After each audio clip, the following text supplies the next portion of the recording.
ده احسن منه في ايه؟ عشان انا بحب ماما. يعني عشان شباب بقى وفكر جديد وكده وخلاص. يمكن الراجل ده يعمل حاجة يجيب لنا شغل ولا حاجة. لان جمال انسان كويس يا جماعة بيخاف على بلدنا. طب انت تعرف ايه عن جمال مبارك؟ راجل 100 100. تعرفي جمال بيشتغل ايه؟ ابن الريس.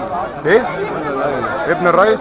بيشتغل في حاجات كتير، يعني بيخدم الناس وبيعمل لهم مشاريع كل حاجه. المعبود فين؟ طبعا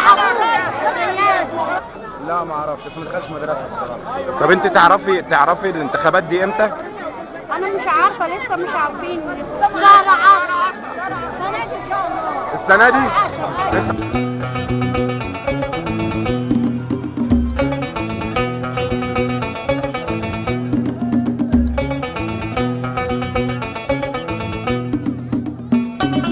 تمويلات حضرتك من مدعمين مصريين، رجال اعمال وشباب وناس بسطاء كله بعت لي عشان يدعم الحمله.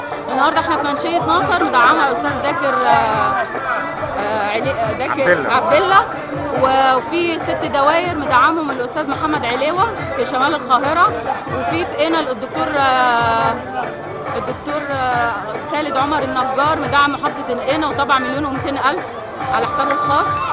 وفي الدقهليه الاستاذ الموافي عبد الله الموافي ده طبعا لمحافظه الدقهليه، والدكتور حسن سيد حسن. هو حضرتك لان هي منطقه شعبيه وفيها ناس البسطاء، فانا حبيت اوري ان الشارع المصري بقى اللي هم ابسط الشعب وهم بيدعموا السيد جمال. احنا 4 كنا اصدقاء على الفيسبوك، انا والاستاذ محمد كتاب والاستاذ احمد بلال.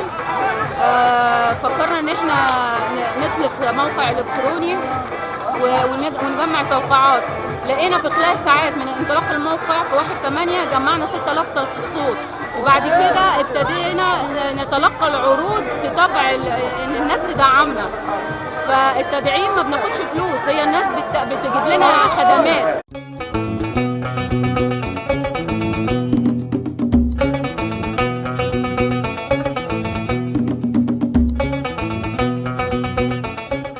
ده مطلب جماهيري للشباب هنا في منطقتنا، وقلنا هنشارك في المثال الاهم للشباب عندنا، واحنا بعملنا بحب وبتطوع من مجموعه من حوالي 300 شاب موجودين في منطقه مصر، عدد حوالي 1100 توقيع في حوالي 3 ساعات ونص. احنا هنكمل حملتنا لغايه ما نوصل ل 200,000 توقيع. فاحنا عايزين نوصل للعالم كله ان الشباب، مجموعه الشباب الموجوده في منشيه ناصر او في القاهره هنا، احنا عايزين واحد يمثلنا من الشباب، واحنا شايفين الاصلح لمصر وللشباب السيد جمال مبارك.